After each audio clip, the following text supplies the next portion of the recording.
The first time I saw her, she was standing by the kitchen window, one hand resting against the frame as rain traced slow lines down the glass. The light caught in her hair. Not polished, not arranged, just real. She turned slightly when she heard me come in, and for a moment, neither of us said anything. Her aunt had told me to wait until the rain stopped before heading back. Said it with a half-smile, like she knew what she was setting in motion. But now, standing here with her niece, that simple instruction felt like a trap I didn't want to escape. She wore a soft sweater, the kind that looked like it remembered warmth. Her sleeves pushed up, her wrists bare. I noticed her hands first, steady, capable, but restless, like she didn't know where to place them when someone was watching. "You don't have to stand there," she said, voice quiet but sure. "You can sit." "I'm fine," I said, even though I wasn't sure what fine meant in that moment. The clock ticked somewhere behind us, too loud for such a small room. The smell of rain drifted in through the cracked window, mixing with coffee that had gone cold on the counter. She reached for it, hesitated, then poured it out, her movements careful, deliberate. I couldn't stop watching the way she moved. Like every gesture carried a story she didn't plan to tell. I started, but stopped myself. She turned, curious. "I'm what?" I shrugged. "I was just going to say you seem calm." Her mouth lifted, but it wasn't a smile. "That's a trick," she said softly. "I'm not." That admission hung between us, heavier than the rain. She leaned against the counter, crossing her arms. I saw the faintest tremor in her fingers before she hid them under her sleeves. "You must think this place is boring," she said. "Everyone does." "I don't." She looked at me then, really looked. The kind of look that makes you forget what you were supposed to say next. Something shifted in the air. Not dramatic, just real. Like the moment when two people realize they're both a little lonelier than they admit. I wanted to step closer. She didn't move away. Her eyes met mine and stayed there. Long enough for the silence to turn electric. Long enough to make me aware of everything. The pulse in my neck, the warmth of her breath when she exhaled, the rain softening outside but not stopping. "You shouldn't look at people like that," she murmured, almost to herself. "Like what?" She didn't answer. Instead, she brushed past me. Just enough for her sleeve to graze my hand. It wasn't intentional, but it wasn't nothing either. The fabric was warm. My hand stayed still, remembering the contact. She picked up the kettle, filled it again. I heard the faint clink of metal, the hum of the stove. The sound filled the quiet, but it didn't cover the tension. When she turned back, her expression had changed. Softened, maybe, or just more honest. "You can stay until it stops," she said. I nodded. "What if it doesn't?" Her lips parted slightly. She didn't answer right away. Outside, the rain started again. Harder this time, drumming against the roof like a pulse that wouldn't quit. Then, a knock on the front door. Sharp, sudden. She froze. The kettle whistled behind her. Forgotten. And for 1 second, before she turned toward the sound, her eyes met mine again. A look that said don't move, and something else she didn't dare put into words. The knock faded. Whoever it was must have left. But she still stood there, staring at the door as if opening it might undo something she couldn't take back. When she finally turned, her face had that calm mask again. The one people wear when they've already decided to hide the truth. "Just the neighbor," she said, though she hadn't checked. "He worries when it rains like this." She went back to the stove. Steam curled from the kettle, catching in the air between us. I leaned against the counter, pretending not to notice the way her sweater clung to her shoulder blades, or how her voice had softened, a little lower now. "You live here alone?" I asked. She hesitated, then poured the water into 2 mugs. "For a while now." I waited, hoping she'd say more. She didn't, so I filled the silence. "Your aunt said you moved back after I got divorced," she finished for me, voice quiet but not fragile. "Yes." She slid a mug across the counter. Our fingers brushed, hers cool from the handle, mine too warm from nerves. She didn't pull away immediately. "Sorry," she murmured, though she wasn't. Her eyes stayed on mine a second too long before she looked away. I took a sip to break the tension. You don't seem like someone who gives up easily. I didn't give up, she said, a small edge in her tone. He just stopped showing up. Emotionally, I mean. One day you realize you're talking to a wall. So you stop. Her voice cracked a little on that last word. She hid it by sipping her tea. And you? She asked. You've got that unfinished look, like you're halfway somewhere. I laughed softly. Dropped out of school this year. Didn't really tell anyone yet. Why? I don't know, I said. Maybe I wanted to feel like I was living my own life, not the one people wrote for me. She nodded, eyes softening. That's brave. It doesn't feel brave. Neither did divorce. The room fell quiet again. The rain had softened into a steady rhythm, almost like breathing. She leaned on the counter, closer this time. I could see the faint line of a scar near her wrist, small, faded. What happened? I asked before I could stop myself. She looked at it, smiled faintly. Kitchen knife. Nothing dramatic. Then lower. I wish it was. Something in her voice, that mix of honesty and exhaustion, hit deeper than it should have. I wanted to tell her she didn't have to sound so alone. But the words got tangled in my throat. She reached out suddenly, her hand resting lightly on my arm. Just for a second. Long enough to feel the tremor in her fingers. I'm glad you stayed, she said. My pulse jumped. You told me to. I didn't mean it like that. Her hand slipped away. Slow, like it wanted to stay but knew better. Outside, thunder rolled far off, low, distant. Neither of us spoke. But when she looked at me again, the mask was gone. What was left was just her. And for the first time, I understood why the rain hadn't stopped. By the next morning, the rain still hadn't quit, only changed its rhythm. Softer now, almost deliberate, as if it wanted to keep us there a little longer. I found her in the living room, sitting cross-legged on the floor, sorting through old photographs spread across the rug. The air smelled like paper and dust and coffee. You're up early, I said. She looked up, a faint smile flickering across her face. Couldn't sleep. Too much noise in my head. She picked up a photo, then hesitated before handing it to me. A younger version of her. Sunlight, laughter, someone's arm around her waist. He used to take all the pictures, she said. I used to hate how I looked in them. Now I wish there were more. I didn't know what to say, so I just looked at her. Really looked.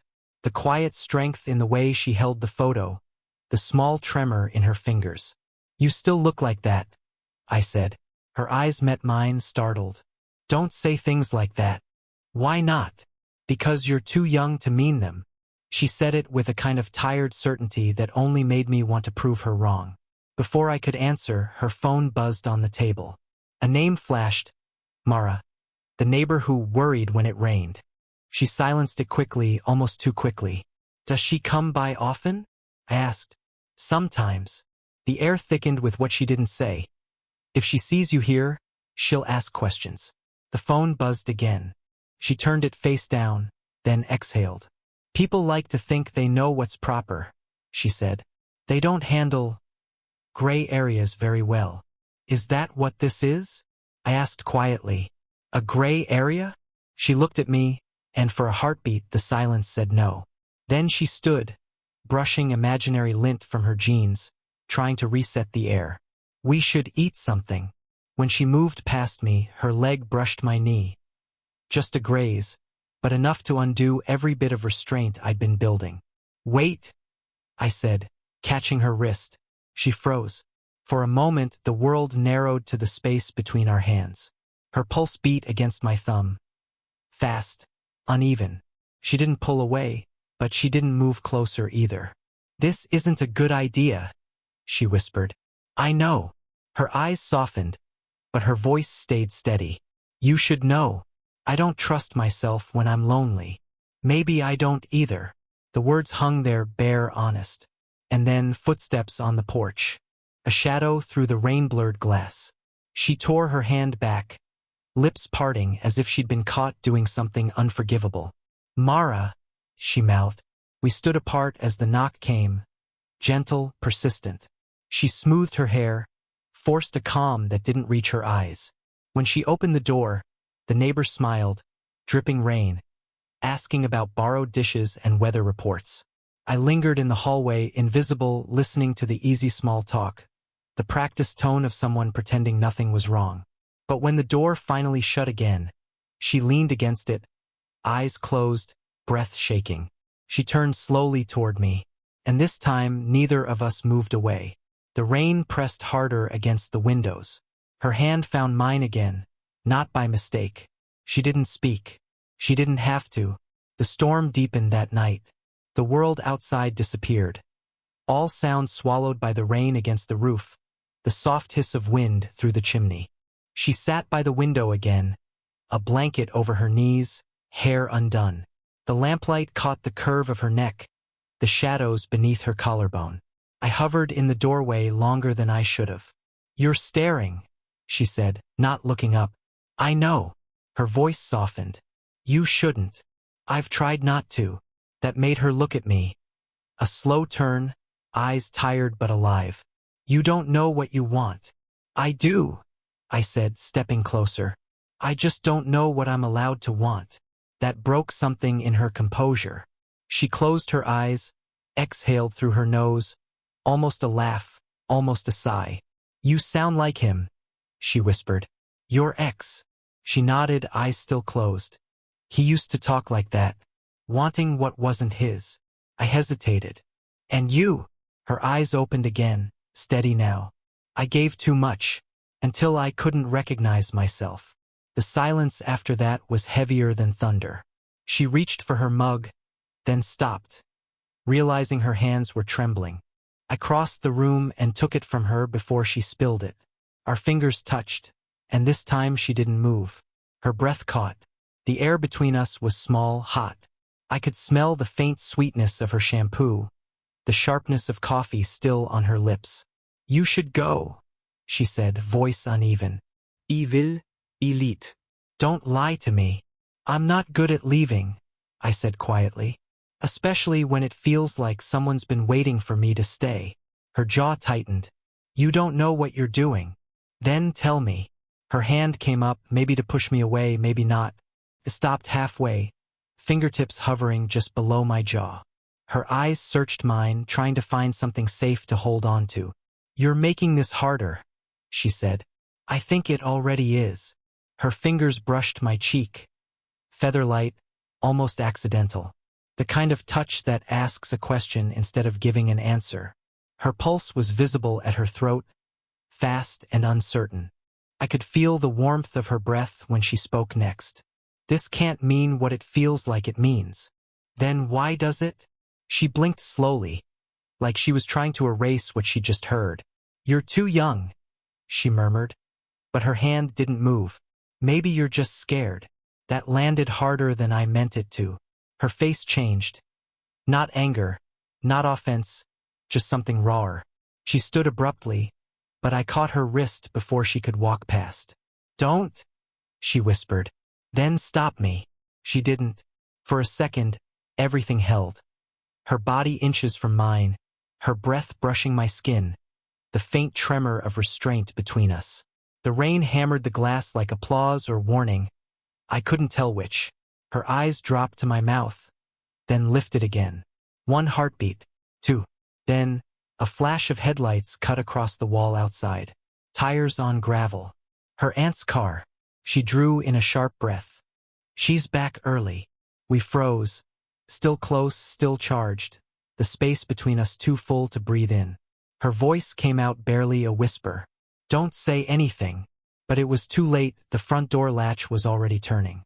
Her aunt's voice filled the house before she did. "Rain's turning the road to soup again. I swear, every year." The rest blurred as she stepped inside, boots thudding against the floorboards. I backed away from the window, heart hammering, trying to look like someone who wasn't just standing too close to her niece in the half-light. She moved fast, the woman I shouldn't have wanted, her composure snapping back in place like armor. "Kitchen," she whispered. "Now." I followed, pulse still racing. She busied herself with cups, clinking too loudly, pretending to tidy what didn't need tidying. Does she know I'm here? I asked. She knows you came by yesterday, she said low. She doesn't know you stayed. The words hit harder than they should have. Stayed. Do you regret it? She turned then, fast, eyes sharp. Don't ask that. But I already saw it, the flicker of something between fear and longing. Before I could say more, her aunt's voice came again, closer now. You've got company? Yes, she called back, steady somehow. He's, helping with the old photo boxes. Ah, the aunt said. The boy with the van. I winced. The boy. She doesn't mean it like that, she whispered, though her lips twitched, half amusement, half guilt. The footsteps faded toward the back of the house. The silence that followed was sharp enough to cut through. She leaned against the counter, arms crossed, the tremor in her voice gone now. You shouldn't have stayed last night. I didn't plan to. I know. She paused. But I wanted you to. It wasn't what I expected. My chest tightened. The air changed. She moved closer, her voice quieter now. That's the part that scares me. I opened my mouth, but she kept going. You make me feel seen, she said. And it's been so long since anyone has. Her eyes glistened, not tears, just too much truth. Then why are you shaking? I asked. Her laugh came out uneven. Because I'm not supposed to need this. I reached out, brushed a strand of hair from her face. She didn't stop me. Her breath hitched when my hand grazed her jaw. I keep thinking, she whispered. If someone found out, they won't. She shook her head. You don't understand. She already suspects things. She heard us last night. I know she did. That landed like thunder. Heard us. Her throat worked as she swallowed. The floor creaked by the guest room. I thought it was the wind, but she asked me this morning if I slept well. The way she said it, the rest trailed off, but I felt it anyway. The fear, the closeness, the line we'd already blurred. She turned away, gripping the counter until her knuckles whitened. You should go before this turns into something I can't explain. But she didn't move. Neither did I. When she finally looked back, her voice was barely a whisper. If you stay now, she said, you stay knowing it's a choice. And even as the front door creaked in the other room, even as footsteps echoed closer, I didn't step back. Neither did she. The house was too quiet. The kind of quiet that hums under your skin, that feels alive. Her aunt had gone to bed early, or maybe she just wanted to be polite enough to pretend she didn't see what was right in front of her. Either way, it left us there, alone again. The rain had turned soft, a steady heartbeat against the windows. The lamps threw gold across her face, catching in the small lines around her eyes. Not flaws, just proof that she'd lived more life than I had. She stood by the counter, one hand gripping the edge, like she needed it to stay grounded. You should go, she said again, quieter this time, before it gets harder. It's already hard, I said. That earned me a look, a long, searching one. Her mouth parted like she wanted to argue, but she didn't. Instead, she said, you don't understand what people will think. I don't care. Yes, you do. Her voice cracked on the last word, but she held my gaze. You care enough to hesitate. I care enough to stay, I said. That stopped her. The silence afterward felt electric. Not empty, not calm, but trembling with everything neither of us could say out loud. I took a slow step toward her.